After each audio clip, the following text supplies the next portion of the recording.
So we did this thing called Principal Savage, and it's the coolest thing I've ever done to date. So really badass special ops trainer and a really badass psychologist. And you have a knife on you, you have live ammo on you, you're doing obstacle courses and like shooting courses and fighting off, 200-pound dudes that come at you.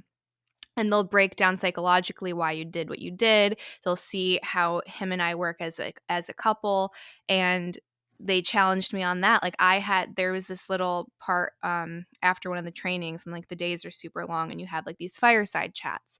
So they're like, you have to say, what were the lines to him? Like, you are my king. I will follow you anywhere. And there was a third one. Oh, and I belong to you. Oh, solid. Holy cow, was that hard for me to say. And To I your was like, husband. I know. And I was like, why is this here?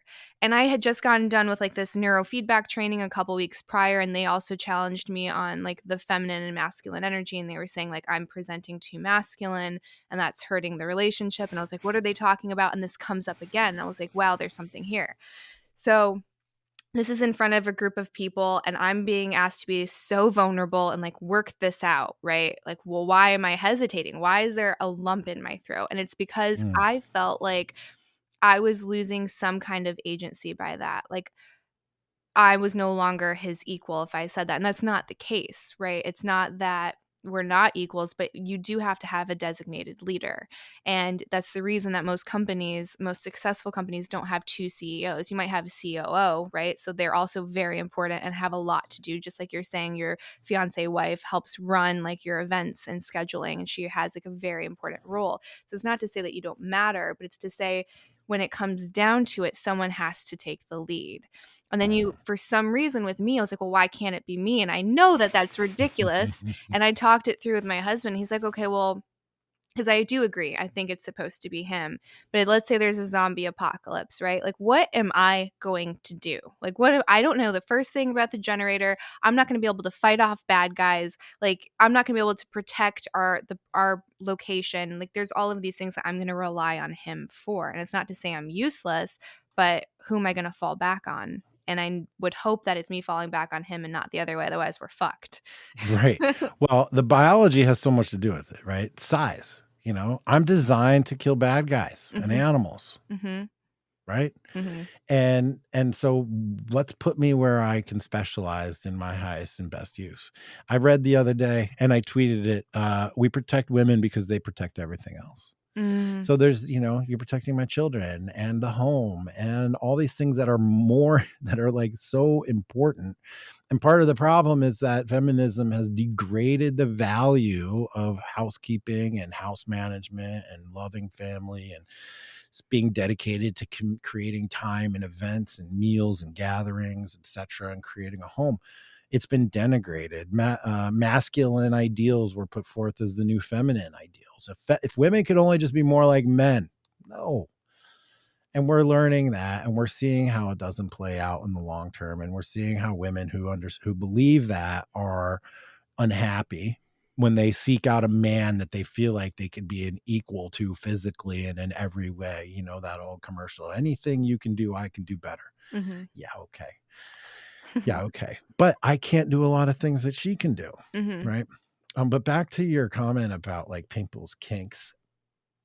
I've read studies and I interviewed a couple of sex experts very early on in my podcasting career. And one of the things that came back very consistently was that people on the right or conservative who are in committed, exclusive, monogamous relationships have fantasies about group sex and threesomes mostly.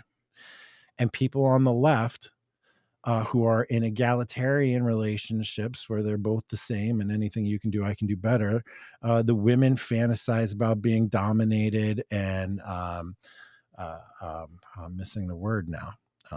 Impact, not bondage, not discipline. but whatever, impact stuff, being spanked, Mhm. right? So, if the more egalitarian their relationship, the more they fantasize about being dominated.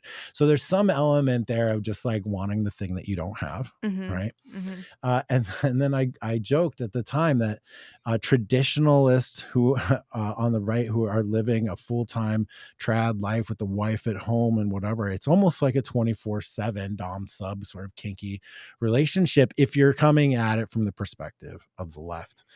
And for me now, I mean, this is just our life, this is just our dynamic, it's the way that we live, and it's united, right? It's the same at the dinner table and out in public as it is in the bedroom. Mhm. It's very interesting now to have this total unity and congruence in every which way possible.